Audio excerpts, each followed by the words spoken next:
Assalamualaikum warahmatullahi wabarakatuh. Perkenalkan nama saya Rifalia Sabrina, NPM 223510640 dari kelas 5F. Di sini saya akan mempresentasikan tentang JavaScript Advanced. Yaitu materi pertama adalah array. Array dalam JavaScript adalah tipe data yang digunakan untuk menyimpan beberapa nilai dalam satu variabel.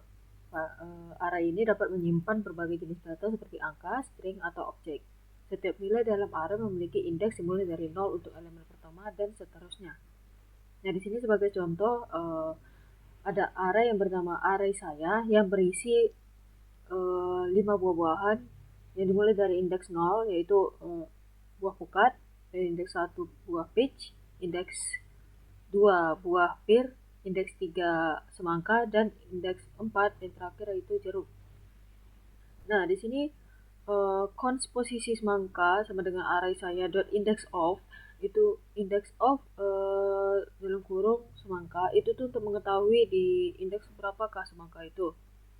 Dan untuk console log yang buah sebelum semangka adalah itu tuh diambil dari yang cons index before posisi semangka kurang 1.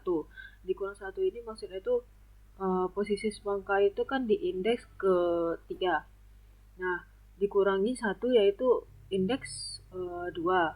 Nah, di indeks 2 di sini itu buah pir. Maka nanti yang muncul di konsol log itu adalah emoji buah pir. Dan sedangkan after itu posisi semangka ditambah 1. Jadi setelah indeks dari semangka itu adalah jeruk, maka di konsol log nanti hasilnya akan muncul emoji jeruk. Nah, cons buah awal sama dengan array saya dalam kurung siku 0. Console log buah awal adalah ini nih array saya indeks 0 ini kita akan menampilkan indeks pertama dari array tersebut, buah awal, dan disimpan dalam variabel buah awal. Nah, nanti di konsol log itu akan muncul emoji pokat. Dan buah akhir sama juga seperti buah awal. Nah, array saya .length. Length ini untuk mengetahui berapa panjang dari array ini. Array yang sudah kita buat. Console.log buah terakhir adalah buah akhir itu kita tuh mendapatkannya dari variabel buah akhir itu yang cara mendeklarasinya yaitu array saya .length. Else jika kondisi yang lainnya, maka munculnya tuh saya tidak tahu posisinya di mana jika yang kita inputkan itu tidak ada datanya di dalam array. Terus selanjutnya ini data short ini untuk mengurutkan data di dalam array. Nah, ini sebagai contoh kita ambil dari menggunakan data yang pertama dengan nama Deafrizal, yang kedua nama Budi, ketiga Retno, dan yang terakhir Satyo. Nah, nanti muncul dari konsol lognya itu seperti ini, sesuai dengan data masing-masing dari orang tersebut. Terus selanjutnya ada function. Fungsi dalam JavaScript adalah blok kode yang dirancang untuk melakukan tugas tertentu. Bayangkan fungsi seperti sebuah resep makanan. Kamu punya langkah-langkah yang jelas untuk membuat hidangan tertentu. Begitu juga dengan fungsi. Kamu memiliki serangkaian instruksi yang dijalankan ketika fungsi tersebut dipanggil. Nah, sebagai contoh, ini di dalam program ini contoh sum atau penjumlahan dari dua variabel, yang dimana variabel pertama yang dimana inisialisasinya itu dari kedua variabel itu A dan B. Nah, untuk memanggil fungsinya itu console.log sum, kita memberi variabel A itu dengan nilai 5 dan variabel B itu dengan nilai 10. Maka output yang keluar nanti akan muncul 15.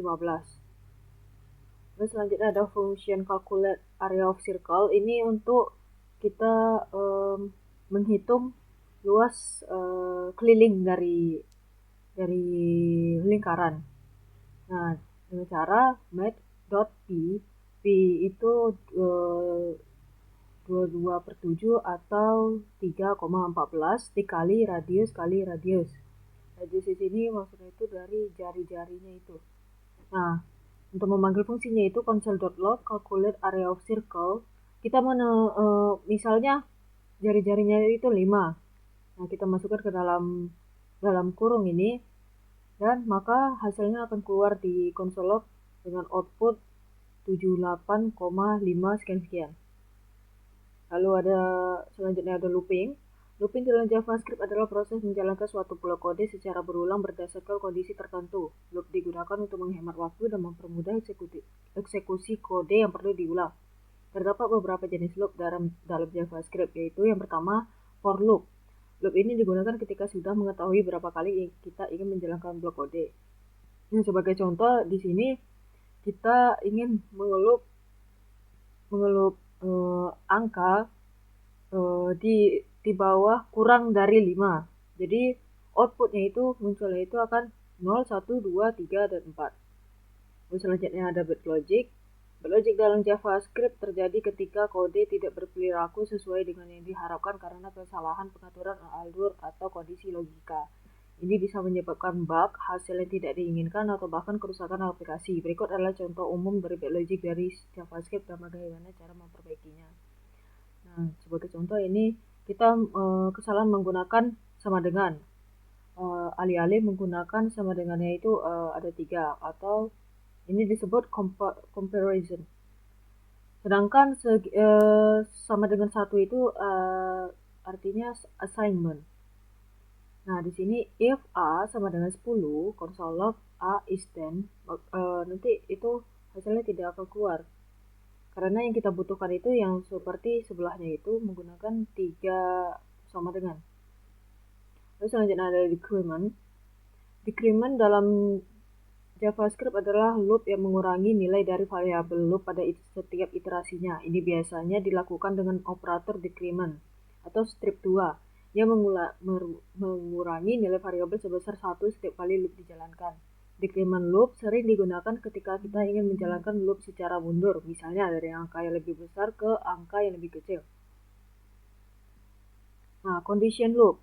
Condition loop dalam JavaScript adalah pengulahan blok kode yang dieksekusi berdasarkan kondisi tertentu. Loop ini terus berjalan selama kondisi yang ditentukan bernilai true. Ketika kondisi tersebut berubah menjadi false, loop akan berhenti.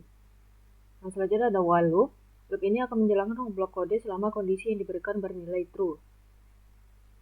Nah, while sebagai contohnya itu while dalam kurung i kurang dari 5 console.log i dan di bawahnya 1 plus ini adalah increment. Jadi dari indeks 0 itu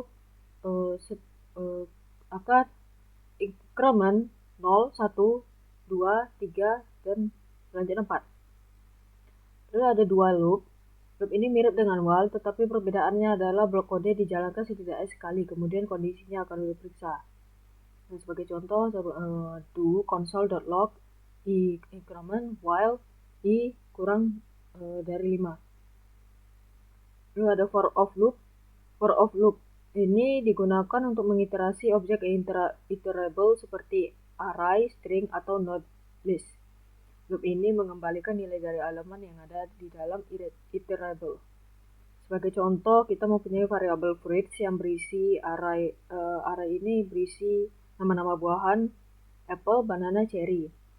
Nah, lalu untuk loopnya itu for let fruits of fruits console.log fruit. Maka output yang keluar itu adalah apple, banana, cherry. For in loop digunakan untuk mengiterasi properti yang enumerable dari sebuah objek. Ini sering digunakan untuk objek bukan array.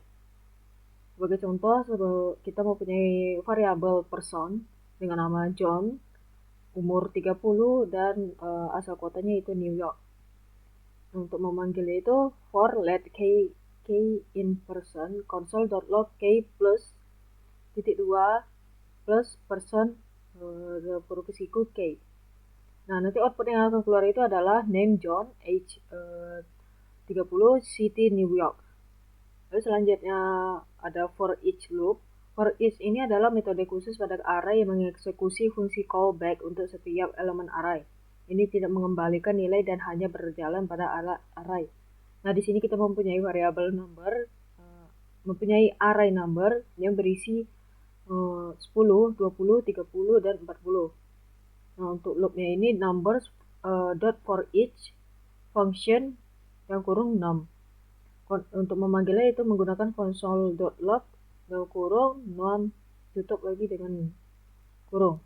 Maka output yang keluar nanti adalah 10, 20, 30, dan 40. Lalu yang terakhir ada asynchronous programming.